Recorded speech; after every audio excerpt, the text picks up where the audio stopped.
नमस्कार सेवारो म सान कुमार चेम्जोङ एनबिएन टिभी हेरेर बस्नुहुने सम्पूर्ण दर्शक श्रोताहरू माझ आज एउटा छुट्टै विषयवस्तुका साथ छुट्टै प्रसङ्ग लिएर उपस्थित भइसकेको छु। हिजो मात्रै ताप्लेजुङ जिल्लाको काफ्रेपाटी नजिकै पाथिभरा जाने क्रममा गाडी दुर्घटना भएर केही यात्रुहरूले ज्यान गुमाउनु भएको छ। उक्त कारण चाहिँ नेपाल विद्युत प्राधिकरणले विस्तार गरेको बिजुली तारलाई गाडीले टच गरिसकेपछि आगो सल्किएको थियो भन्ने बुझिएको छ। यस्ता घटनाहरू घरिघरि घटिरहेका छन्। दिनादिन घट्दै गइरहेको घटनालाई नेपाल विद्युत प्राधिकरणले त्यति व्यवस्था पो गरेको हो कि भन्ने प्रश्न पनि उठ्न सक्छ। किनभने 24 गाउँपालिकाको एउटा जङ्गलमा पनि जुन बिजुली पोल ढल्केपछि एचडी लाइनको तार चाहिँ भुइँमा लट्किएर विद्युत उत्पादन भएर चाहिँ नि विद्युत सर्ट भएर त्यहाँ ठुलो डढेलो लागेको थियो। जुन ब्लक नम्बर 5, 4 र 5 को क्षेत्रहरू आधाभन्दा धेरै पूर्ण रूपमा जलेर नष्ट भएका छन्।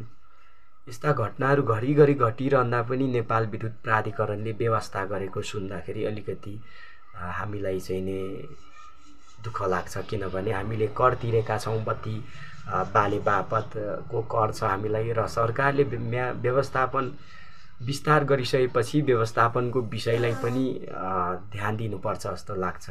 तर हामीले भनेको कुराहरू व्यवस्था गरिदिन्छ। जस्तै हाम्रो माथिल्लो गिद्धेको सडकमा पनि बिजुली पोल लगभग भुइँदेखि 4-5 फिट मात्रै माथि छ।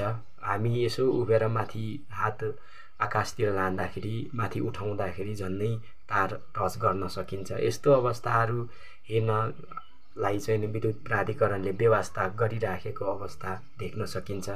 बार हामीले खबर गर्दा पनि अहिलेसम्म व्यवस्था गरिराखेको थियो। हिजोअस्ति भर्खरै मात्रै हामीले जबरजस्ती तरिकाले बिजुली पोल चाहिँ नि त्यहाँ ल्याएर राखेको अवस्था छ।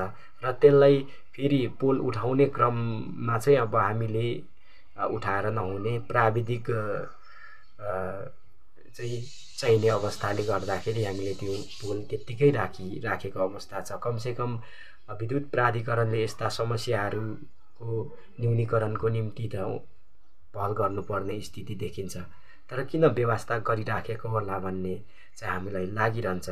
यही भिडियो मार्फत हामी भन्न चाहन्छौँ नेपाल विद्युत प्राधिकरणलाई यस्ता समस्याहरू जोखिमपूर्ण ठाउँ जहाँ छ, जोखिमपूर्ण क्षेत्र जहाँ छ, ती क्षेत्रहरूमा चाहिँ नि तपाईँहरूको यो बिजुली विस्तारको जुन क्षति हुनबाट चाहिँ जोगाउनुको लागि केही पहल गरिदिनु होला भन्न चाहँदै मृतक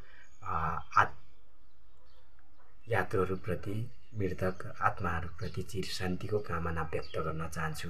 धन्यवाद सेवाहरू।